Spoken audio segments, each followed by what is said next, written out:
Good Shabbos, everyone.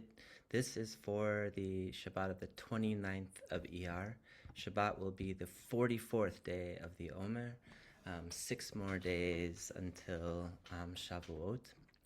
It is also Mevarachim Chodesh Sivan, that's Shabbat on which we announce the coming of the new moon and the new month, which is Sivan. It is Parashat Bamidbar, the first parasha in the book of Numbers. But since Shavuot is coming up next Thursday, I wanted to talk about a couple things involving Shavuot, particularly as it relates to this practice called Tikkun Leil Shavuot, which is when we stay up all night studying Torah. Why do we do this? So there is a saying that it says, Shanat Yom Ha'atzeret Areva, that the sleep of the day of Shavuot is sweet. The sleep of Shavuot is sweet. This comes from a midrash where, as the Torah says, Hashem warned the people, told the people, in 3 days, prepare yourself for 3 days. On the third day, I'm coming.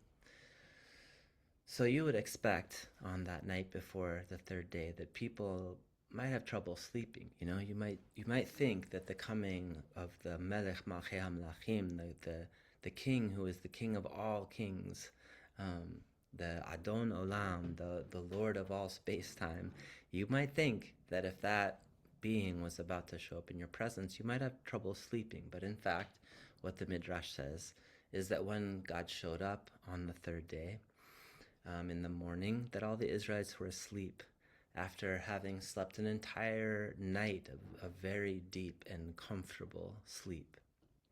So we do this Tikkun Leil Shavuot. We stay up all night to make a repair for that failure of our ancestors to appropriately honor this moment. Kind of a game-changing moment, whether we like it or not, as a global minority. The story of God handing Moshe the Torah on Mount Sinai kind of changed world history. Not for another couple 2,500 years or something after Moshe, but kind of changed the game of human history. So we will do this year. We will stay up all night and wander from one house to another, studying Torah all night long, and then we will have our morning holiday services on Friday morning at around 5 o'clock in the morning or something. So you will notice in the email that the details, so please check those out if you want to join us for any and all of that. So the second part of this that I wanted to talk about with Tikkun Leil Shavuot, was staying up all night, has to do with a famous and kind of disturbing midrash, where when the children of Israel they're called to meet God, and then it says V'yit yatzfu b'tachtit hahar, that the people were standing maybe at the base of the mountain, but in Hebrew it also means underneath the mountain. So the Midrash says that Hashem, HaKadosh Baruch Hu, picked up the mountain, kind of picked it up and turned it over, and held it over the Israelites. So it says, Milamed shekafa HaKadosh Baruch Hu aleihem et hahar kegigit. So he turned the mountain over on top of them, as like holding it over, and like it was a barrel or a big tub or something. And God said to them, Im atem mekablim haTorah mutav v'im lav sham teheh kvuratchem. If you receive the Torah, well and good, and if not, this will be your grave. So this raises a problem. This raises a problem because it is a very important passage in the Torah that when the Israelites are offered the Torah, the response that the children of Israel gave was Na'aseh v'nishma, that we will do it and then we will understand it, or we will hear it, or maybe we will obey it. But it's in the opposite order one would expect. You would expect someone to say, we'll come to understand it, or let us hear it first, or we'll obey it and then we'll do it. But to say we'll do it first and then come to understand it feels backwards, unless you're into experiential education, in which case it's very important to do something in order to understand it. But in this midrash, what it sounds like is that the Israelites are compelled to accept the Torah, not given a free choice.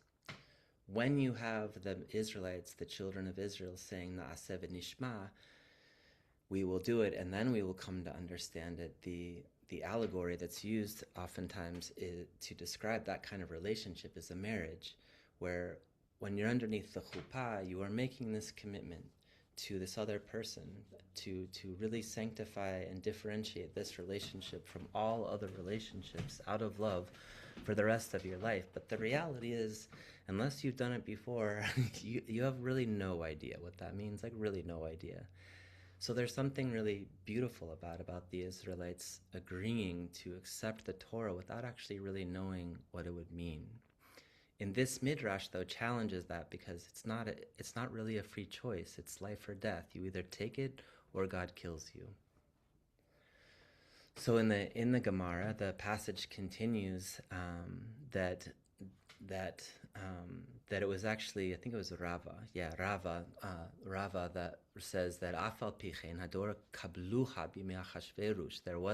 There was a generation way after the story of Ma'amad Sinai, of standing at Sinai, and that is the story of Achashverosh and Esther and Mordechai from the book of Esther, in which it says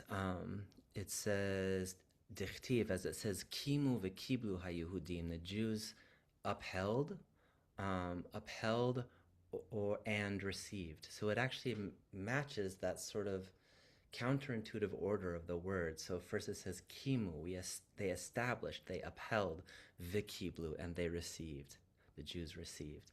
In the same way that Na'aseh v'nishma, it seems like it's a reverse order. We'll do it and then we'll understand it.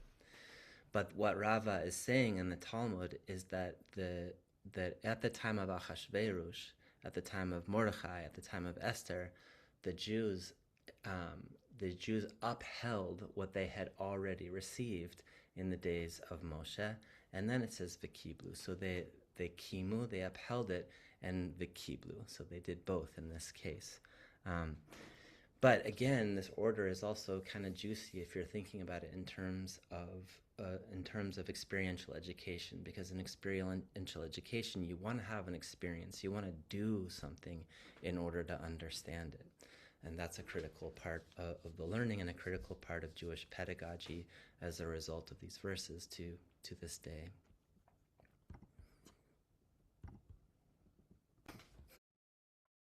The Baal Shem Tov, however, gives a beautiful inversion of this teaching that I think is relevant for Tikkun Leil Shavuot, where he says sometimes the world feels like that it's all hanging over you, the mountain's hanging over you, and it's hard to talk yourself into getting up and responding to the call to study Torah.